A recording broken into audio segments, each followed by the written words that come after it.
you're now building an organization around the world. How many countries is your team represented in? About? I mean, probably like 10 countries? Probably. Yeah. And bigger in some, obviously. Yeah. A lot of people earning a full-time living. Oh, a ton. Ton of people. Some people having some life-changing income. Oh, yeah. And a couple years back, you made a realization that you needed to make systems that made sense. Mm-hmm. What caused you to come to that realization, and then what did you do about it? Yeah. So, I became one of the top recruiters in my company. So when I brought her to the first convention, like I was like a name. You're the guy, company. Yeah. Like everyone kind of knew me. And then 2 years later, I wasn't the guy. There was all these random names ahead of me. I'm like, who are these people? And they were online marketers. And, they love high ticket sales. So, and they were using special software and funnels and all these things. And I was trying to, what I did, offer value. They didn't want it. And I'm like, what the heck? Like, how do I get in and figure out like how to like grow? Do what they did. Yeah. I bought into a $10,000 internet mastermind. One of them was offering on the side. And eventually it just didn't work out. And I went through their funnels, bought their courses and finally, but it's difficult when you're learning that game, right? So I kind of figured it out and I was like, you know what? I know what to do. Piece all these things together.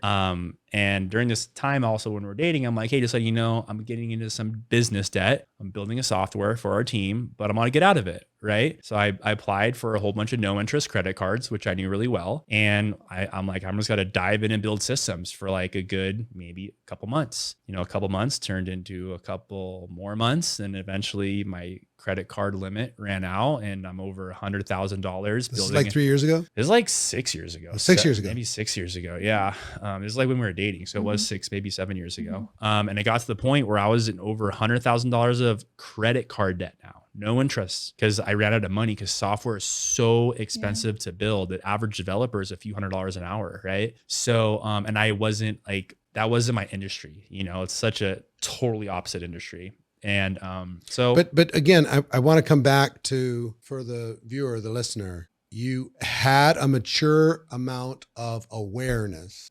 Sometimes when people get passed up or they see somebody else succeed, they blame, oh, nobody trained me, or they won't do this, or they do, or they justify, oh, it's just going to be temporary, or they hate on it, or, they ridicule it or whatever, versus saying there must be something here in putting together a system that can assist the duplication. There's still going to be a need for the person to be involved. You're never going to be able to fully automate anything. Otherwise they wouldn't need to pay all the reps the money that they're paying them. Yeah. They just have a thing and push a button and it'd be over. Exactly. So having a mature amount of awareness that this appears to be working. And I'm sure you poked holes to find out if it's for real. Mm-hmm. Is this actually happening? Totally. Is it repeating? Is it one hit wonder? Nope. This is a trend.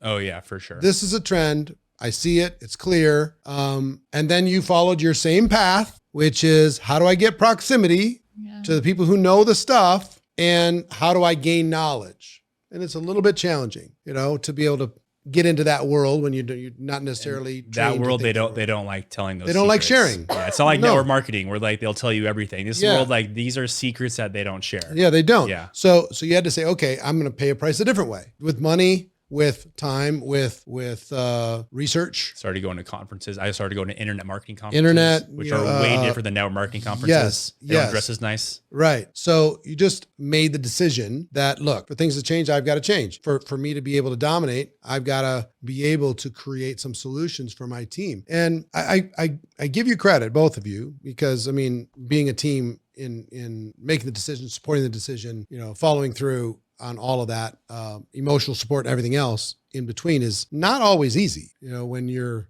moving together and you're spending money that you don't necessarily have in order to be able to grow and learn. It's like, really? We need to join another mastermind? What do we get out of the last one, really? Or whatever. You don't realize how much value is inside of masterminds. It's incredible. I say that to say that there is a pattern to solve any problem in your life. Very mature awareness of what is actually working, what isn't. Getting proximity to those who have the knowledge, finding a way to get creative to do it.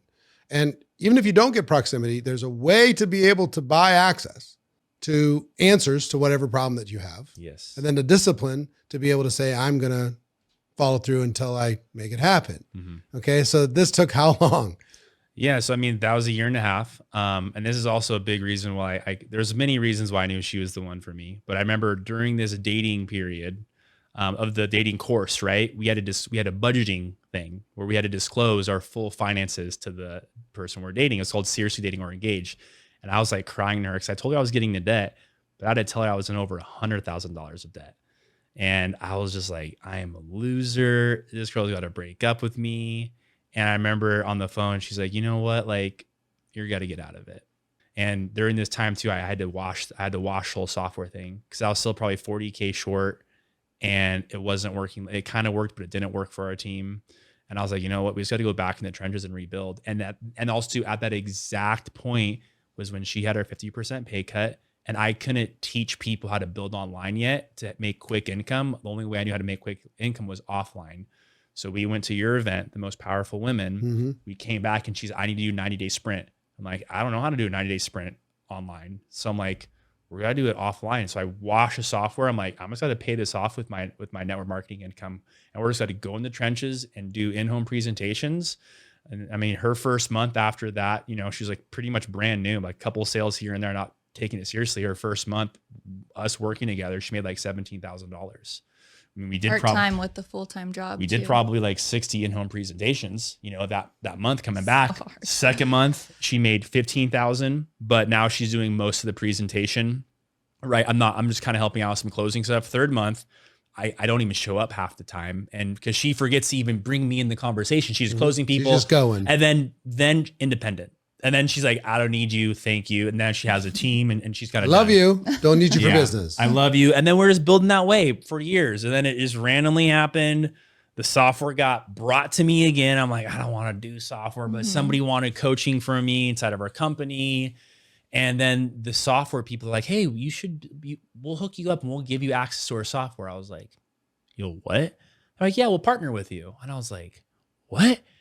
So I was like, no, I'm not getting into debt again, you know, all this stuff. But I was like, man, our team needs this. So can I say something right here? So at this point, we actually had money saved and we wanted to buy a house. Oh yeah, we had a lot of money saved. We had money saved and he was like, can I use this money? I'm like, you need to finish the dream that you started. Mm-hmm. So we stayed renting and we actually used that house money for the software. Yeah, we used the house money. And also, but I learned from another mastermind I joined, they said, don't sell a product unless you have customers who pre-order it. So I went to my team and I was like, hey team, you guys, this is my vision with this software for our team. I tried it. I tried to foot the bill and I was going to give it to us for free. I can't do it. If you're new, that's what happened a couple of years ago, right? So the only way we can do it is if all of us raise like basically like $80,000, and I'll give certain people, a promo for access to it.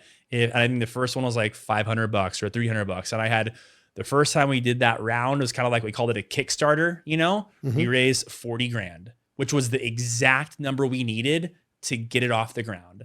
And then 3 months later, we had a big team event and I had to do it again because we need another 30. We raised 40 again. And I was like, oh my gosh, you know, I'm not footing the bill. The team wants this. So they footed that bill. They helped us build the software. And then now we have, iteration number 2. Now we're about to have iteration number 3 on that as well. So that's kind of how that happened on the second go around. So, and again, if you find a way, you make a decision, you find a way.